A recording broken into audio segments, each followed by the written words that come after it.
기독교는 철학적인 종교가 아닙니다. 감성적인 종교가 아닙니다. 기독교를 우리가 얘기할 때 만남의 종교, 그렇게 만남의 종교. 사람이 만남이 참 중요합니다. 만남을 통해서 삶이 변합니다. 만남을 통해서 빛이 납니다. 그래서 우리가 예전에 어른들은 항상 그래요. 친구 잘 만나라. 좋은 친구를 만나라 그러죠. 그렇죠? 아이들에게도 꼭 얘기할 때 그렇게 얘기합니다. 공부 잘하는 친구를 사귀어라. 그런 이야기 있죠. 미국의 전 대통령, 클린턴 대통령 있는데 지금은 오바마 정부도 지나고 트럼프 정부가 들어섰죠. 그 부부 이야기, 클린턴 부부 이야기 중에 재밌는 이야기들 많이 있습니다. 에피소드가 있는데 어느 날 클린턴 부부가 주유소에 가서 기름을 넣다가 부인 힐러리 옛 친구를 만났어요. 옛 남자친구를 만났어요. 가까운 사이였고 오랫동안 보지 못했다가 우연하게 그렇게 만났습니다. 아주 다정하게 정답게 이야기를 합니다. 손을 잡고 인사를 하고 다정하게 얘기를 나누고 헤어졌는데 그리고 나서 클린턴이 부인에게 말을 합니다. 당신 남편 잘 만나서 영부인이 된 줄 아시오? 이렇게 이야기했습니다. 만약 저 사람을 만나서 결혼했다면 지금쯤 당신은 영부인이 아니고 주유소 사모님이 돼 있을 거라고 이렇게 이야기했어요. 그랬더니 힐러리가 웃으면서 그렇게 얘기해요. 꿈 깨세요. 만약에 저 남자가 나를 만났으면 지금 미국의 대통령은 바뀌었을 거예요. 그렇게 얘기해요. 그럼 만남의 중요성에 대한 이야기입니다. 부모와 자식의 만남, 친구와의 만남, 스승과 제자와의 만남, 배우자와의 만남. 오늘 본문은 그것보다 더 중요한 만남을 하나 소개합니다. 예수님과의 만남. 삭개오라고 하는 세리장과 예수님의 만남을 오늘 본문에서 소개하고 있습니다. 어느 날 예수님이 여리고를 지나시게 되었습니다. 그 여리고라고 하는 그 이름의 뜻은 하나님의 낙원 이런 뜻입니다. 파라다이스 이런 의미를 가지고 있습니다. 땅을 비옥해서 농사가 잘 되고 그곳에서는 오아시스와 같은 그런 물이 있어서 오아시스와 같은 곳입니다. 그곳은 국제무역의 중심지로서 경제적인 부를 지니고 있었습니다. 이런 도시가 바로 여리고입니다.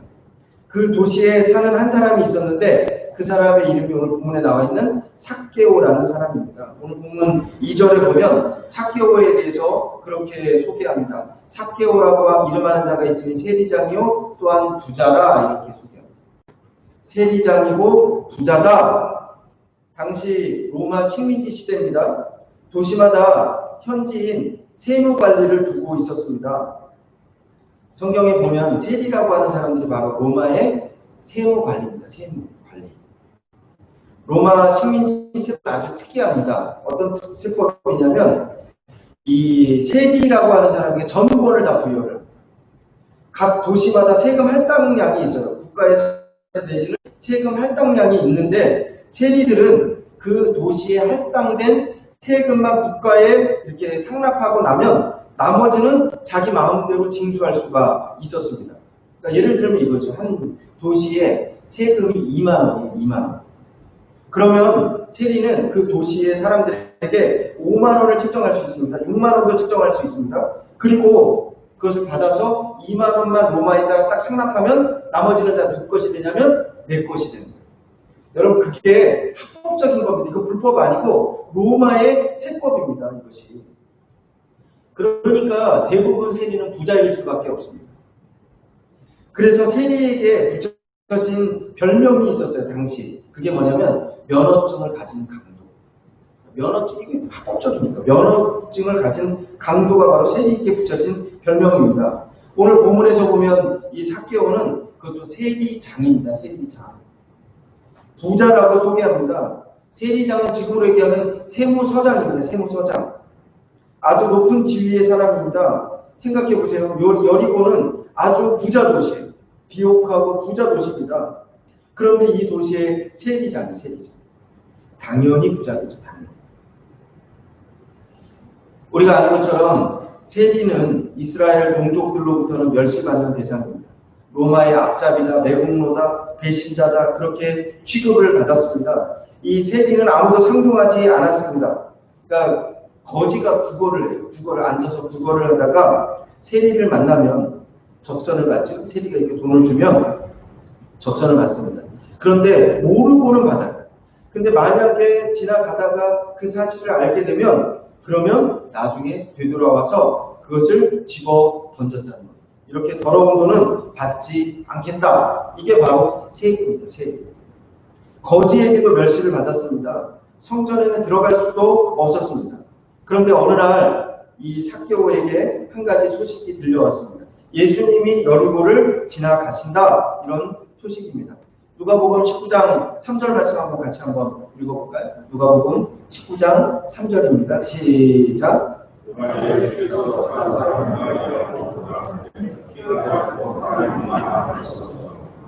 그러면 예수님이 보고 싶었습니다. 예수님을 만나보고 싶었어요.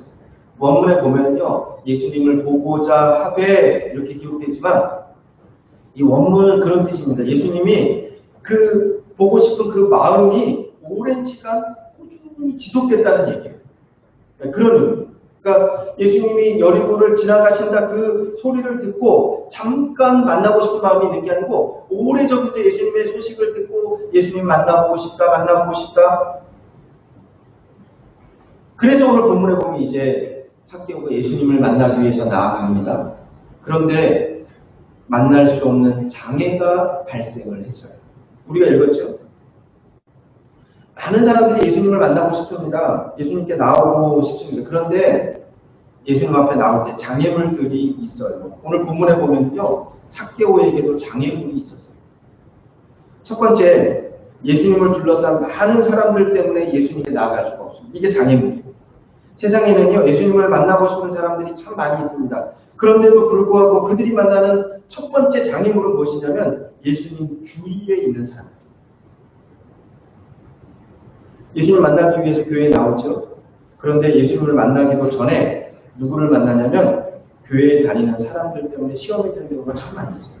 어떻게 보면 저와 여러분이 장애물이 될 수도 있습니다. 교회가 장애물이 될 수도 있어요.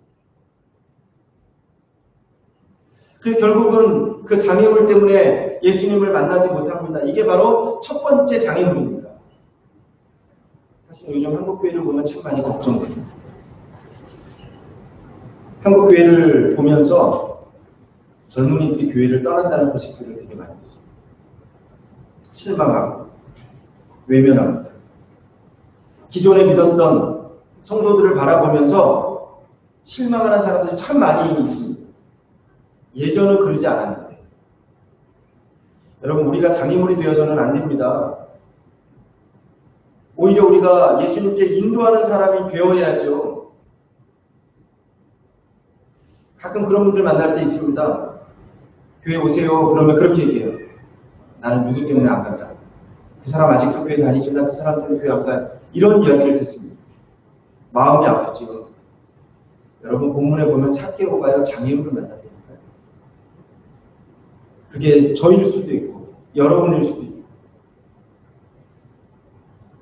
두 번째로 또 다른 장애물이 삭개오에게 있습니다. 그것은 삭개오 바로 자신입니다. 오늘 본문에 보면 그렇게 얘기합니다. 삭개오는 키가 작았다 이렇게.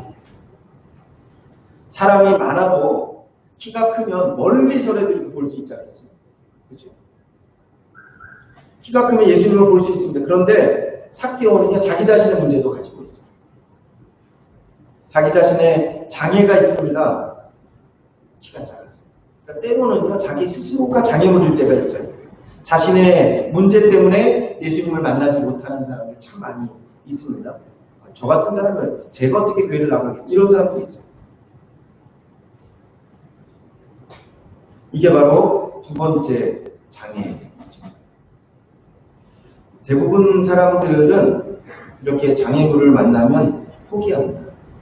뒤돌아갑니다. 그런데 오늘 본문에 보면 삭개오는 포기하지 않고 뒤돌아가지 않았습니다. 그러면 4절 말씀을 한번 같이 한번 읽어보겠습니다. 4절입니다. 시작.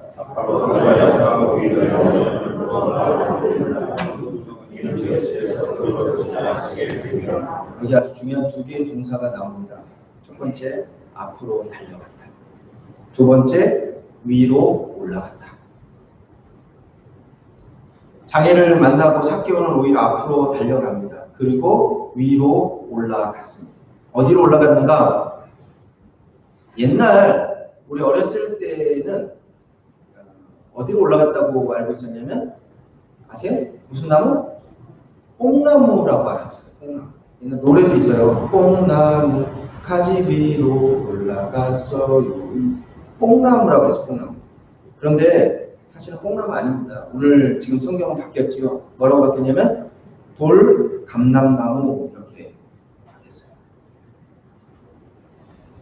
돌 무화과 나무 이렇게 바뀌었습니다. 지금도요, 여리고 앞에 가면은 그 입구에 수천 년 된 무화과 나무가 이렇게 서 있어요. 그리고 그 밑에 보면 이렇게 쓰여요. 삭개오가 올라갔던 나무 이렇게 쓰여요. 나중에 저는 그런 생각, 우리 교회도 나중에 코로나도 끝나고 성경 건축도 끝나고 이제 상황이 좋아지면 우리 교회도 좀 우리가 좀 성지순례를 좀 우리 교회만 좀 갔으면 좋겠다. 예전에 저쪽 자카르타 어느 교회에서 저한테 요청이 왔어요. 성지순례 가는데 같이 좀 조인해서 가자. 한 40명만 되면은 좋겠다고 그렇게 연락이 왔어요. 그래서 제가 거절을 했어요. 왜냐하면 나중에 우리 교회만 갈 거예요. 그렇게 했는데 이 여리고 앞에 가면은요, 이 돌 무화과 나무가 있습니다. 그리고 그 밑에 그렇게 써있다니까요. 삭개오가 올라갔던 나무 이렇게 써있다니까요. 여러분, 이게 진짜 있었던 사실이라는 얘기입니다. 하나님의 사람이 장애물을 만나면 어떻게 해야 되는가? 포기해야 되는가? 뒤돌아가야 되는가? 여러분, 그렇지 않습니다. 기독교인에게 표지판은 오직 두 개밖에 없다고 얘기합니다. 앞으로 달려가고 위로 올라가고. 여러분, 앞으로 위로, 이게 우리가 여러분 장애가 있으면 어떻게 해야 되는가? 앞으로 가야 되고 위로 올라가야 됩니다. 산에서 길을 잃었을 때 어떻게 해야 되는지 여러분 아세요? 산에서 올라갔다가 조난을 당할 때가 있습니다. 그러면 대부분의 사람들은 어떻게 하냐면 밑으로 내려가요. 밑으로 내려가요. 여러분, 그러면 반드시 죽습니다. 길을 잃어버리고 밑으로 내려가요. 길을 못 찾아요. 그런데 전문가들은 그렇게 얘기합니다. 산에서 길을 잃어버리면 어떻게 하라고 하냐면 위로 올라가요. 위로 올라가서 이렇게 멀리 바라보고 내가 어떻게 가야 되는지 그 길을 찾고 나서 그리고 나서 밑으로 내려가는 겁니다.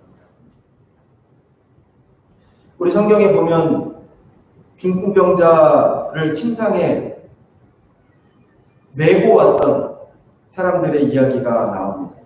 예수님께 나왔어요. 그런데 사람들이 너무 많아서 예수님을 만날 수가 없었습니다. 그런데 그 사람들은 어떻게 했는지 아세요? 어떻게 해요? 위로 올라갔어요. 지붕 위로 올라갑니다. 올라가는 겁니다. 그리고 지붕을 뜯고 침대를 달아서 밑으로 내렸습니다. 여러분, 힘들고 어려울 때 올라가는 여러분들이 되시길 주님의 이름으로 축원합니다. 성경에 보면 예수님께서 그 중풍병자 친구들의 믿음을 보고 고쳐주셨어요. 신앙생활을 하다가 우리가 장애를 만납니다. 어려움을 당합니다. 시험을 당합니다. 그러면 어떻게 되는가? 앞으로 나가야 돼요. 위로 올라가야 됩니다. 찬양 강사, 그래서 성경에 우리 찬송가에 있는 찬양에 보면 항상 내용이 있어요. 주를 앙모하는 자 뭐예요? 올라가는 거예요. 주를 앙모하는 자 올라가, 주를 앙모하는 자 달려가. 한 왕이 큰 길가에 바위를 옮겨다 놓고 지켜봅니다. 백성들 중에 도덕성이 과연 어떤 사람들이 있는가 보기 위해서 상인이 지나가다가 그 바위를 보고는 슬쩍 피해서 지나갑니다. 조금 있다 보니까 높은 관리가 한 사람 지나가는데 그 바위를 만나고 막 화를 내는 거예요. 아니, 누가 여기다 이런 걸, 귀하신 분이 지나가는데 어느 놈이 함부로 이런 것을 여기다 놓고 길을 막는가? 그러면 막 발로 바위를 뻥 차고 그렇게 지나가요. 조금 있다 보니까 농부한 사람이 지나갑니다. 바위를 만나서 끈으로 묶어서 수레를 끌던 소에게 그것을 지워서 바위를 치워놓습니다. 근데 그 바위를 치워놓으니까 그 바위 밑에 조그마한 봉지가 하나 놓여있습니다. 그리고 그 속에 편지가 들어있고 돈이 들어있습니다. 편지가 쓰여있는데 이렇게 쓰여있어요. 이 바위를 치우는 사람이 이 돈의 임자이다. 이 나라의 왕으로부터. 여러분, 예기치 않은 장애물을 만날 때 우리가 믿음으로 용기로 잘 극복하면 그것이 바로 기회가 될 줄 믿습니다. 그러니까 우리가 그것을 어떻게 바라보는가에 달려 있어요. 장애와 기회는 우리가 어떤 태도로 바라보는가. 어떤 사람은요, 그것을 발로 차서 아파서 발가락이 부러지는 사람도 있어요. 그런데 어떤 사람은 그것을 가지고 아주 요긴한 주춧돌로 사용하는 사람들도 있습니다. 장애를 만납니다. 어려움을 만납니다. 여러분, 앞으로 달려가시고 위로 올라가시길 주님의 이름으로 축원합니다. 삭개오는요, 앞으로 달려갔어요. 그리고 위로 올라갔습니다. 이런 사람이 은혜를 받습니다. 여러분, 이런 사람에게 은혜가 있어요. 우리가 5절 말씀 한번 읽어볼까요? 5절 같이 한 목소리로 읽겠습니다. 시작. 예수께서 그곳에 이르사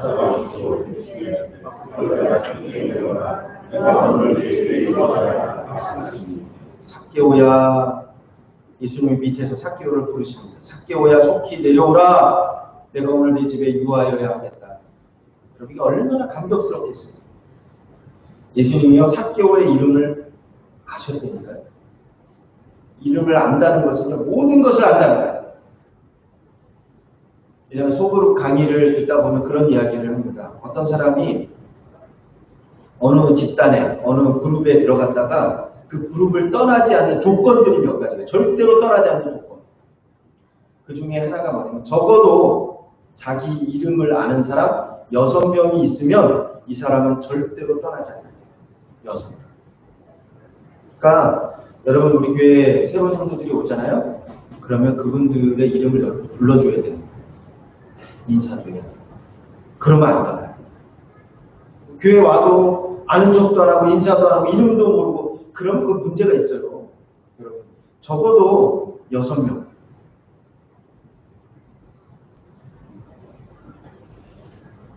그래서 우리가 신방 갈 때 보면은요, 목사 혼자 안 갑니다. 목사님도 가고, 부목사님도 가고, 사모님도 가고, 부역장도 가고, 그 다음에 여성교회 회장도 가고, 여러 명 가요. 왜냐하면 그 사람 알으라고.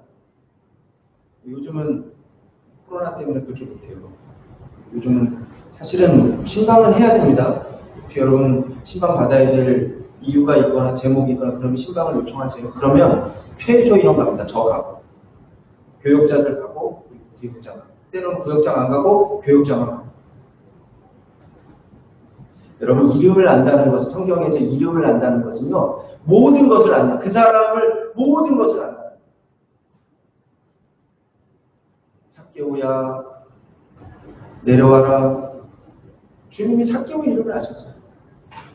우리 한 6절 말씀 한번 읽어볼까요? 6절 같이 읽겠습니다. 시작. 그리고 나서 삭개오의 삶이 바뀝니다. 오늘 8절 말씀 한번 보겠습니다. 8절 시작.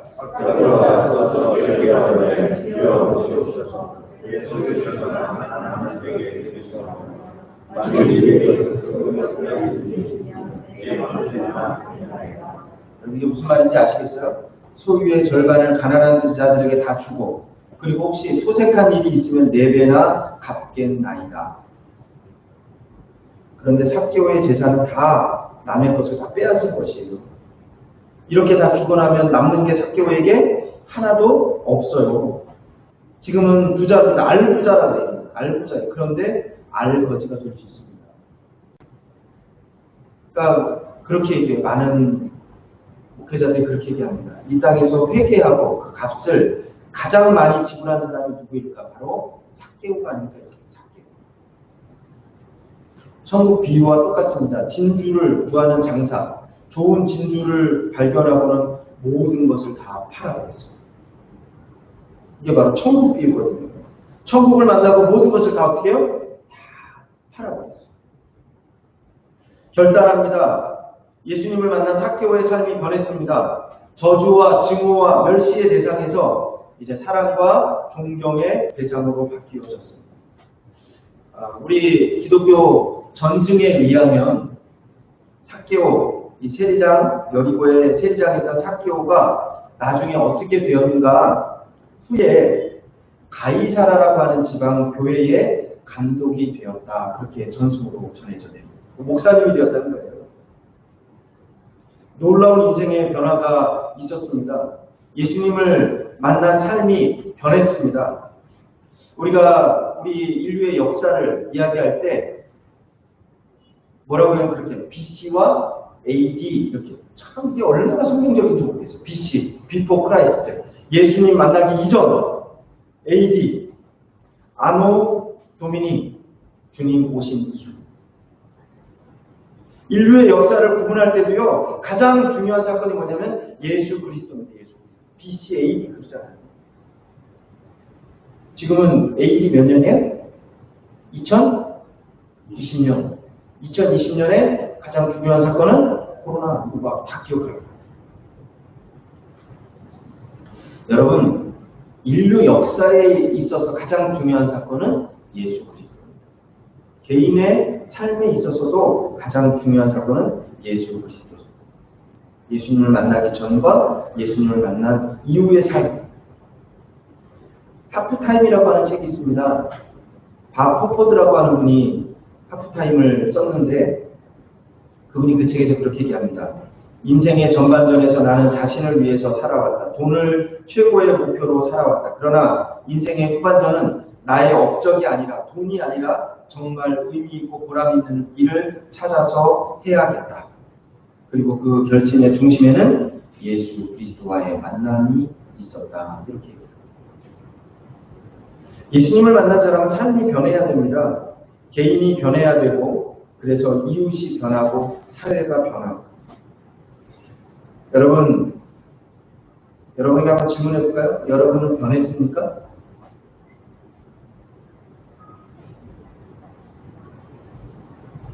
변하는 교회 모습이 되길 간절히 소원합니다. 변하는 성도들이 되시길 주님의 이름으로 축원합니다. 10년이면 강산이 변하다 그러지. 그렇죠? 10년이면 강산이 변해. 이게 언제 얘기인지 아세요? 10년이면 강산이 변하는 거예요. 이건 옛날 얘기예요. 지금은 디지털 시대도 지나가고 지금 아날로그 시대 그 전에 진공관 시대라는 게 있었던 거 아시죠? 여러분, 진공관 시대의 이야기가 바로 10년이면 강산도 변합니다. 지금은요, 5G 시대입니다. 한 달도 아니에요, 요즘. 얼마나 세상이 빨리빨리 변하는지 모릅니다. 예수님을 만나면 변합니다. 진실로 예수님을 만나는 사람이 되시기를 주님의 이름으로 축원합니다.